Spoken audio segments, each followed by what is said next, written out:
Thank you, David, and let me just reiterate, I think, some of the points that David just made, which very much echo the ESRC's views as well.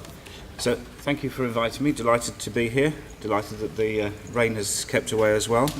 And just for those of you who aren't aware, the ESRC, the Economic and Social Research Council, is one of the 7 research councils established to support research and training across the whole research base and across the whole of the UK. And obviously it's important to emphasise that point in this particular environment, that we're equally committed to supporting high quality research and training in Scotland, Wales and England.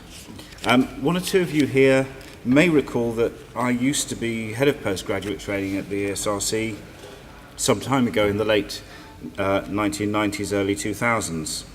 And as I was thinking about this yesterday, and it is only just over 10 years ago, there really was minimal institutional collaboration at that time in terms of our support for doctoral training. The number of partnerships could be counted on the fingers of one hand. Our allocation of funding was very discipline-based and very student-driven. We actually ran a centralised competition, and individual students would all apply directly to ESRC for their funding.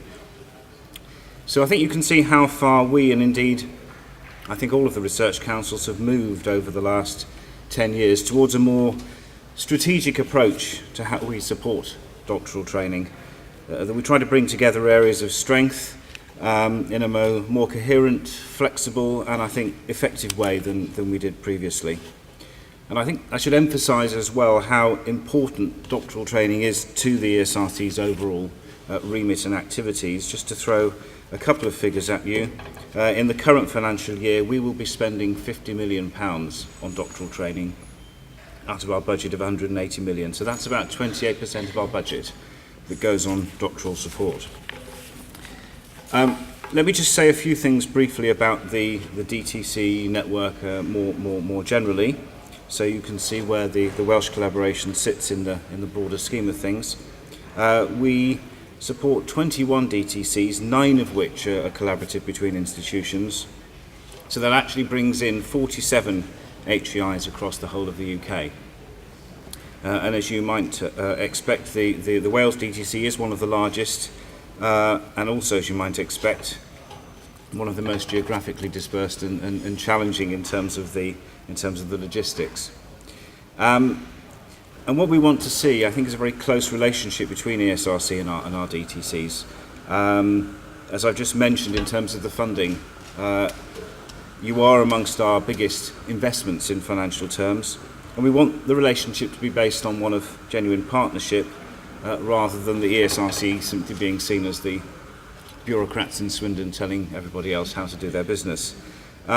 And I think in this particular case, the partnership, of course, is not just with the institutions, but also with the Welsh Funding Council, who have provided some additional funding to support this, and with whom we work and have worked, I think, very closely and effectively for a number of years.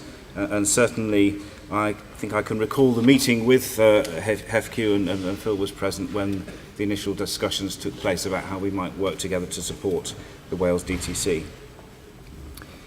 So you're coming to the end of the first year, the first cohort. I'm conscious that the DTCs were set up very quickly on the back of the previous spending review, and that everyone had to move very fast to recruit students. There was very little time between letting you know the outcome and getting people up and running in October last year. So I think congratulations actually to how effectively that has been done, and that you've managed to recruit 40 students, I think, in this first cohort, which is rather more than the initial number we had projected, and you've managed to bring in some additional funding from outside. And just looking at the figures, a very good disciplinary spread in terms of the range of areas that are being supported. So what are ESRC now planning to do in terms of developing the DTC network and enhancing our support for doctoral training? One of the things that I should mention, I've been asked to put in a plug for this, and it's not too late, is that we are going to be running student conferences on a regular basis.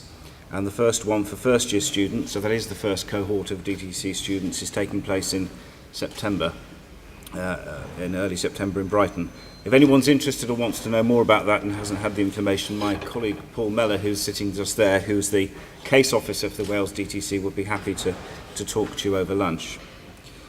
I think in terms of our longer term commitment, we clearly want to maintain and enhance excellence in doctoral training.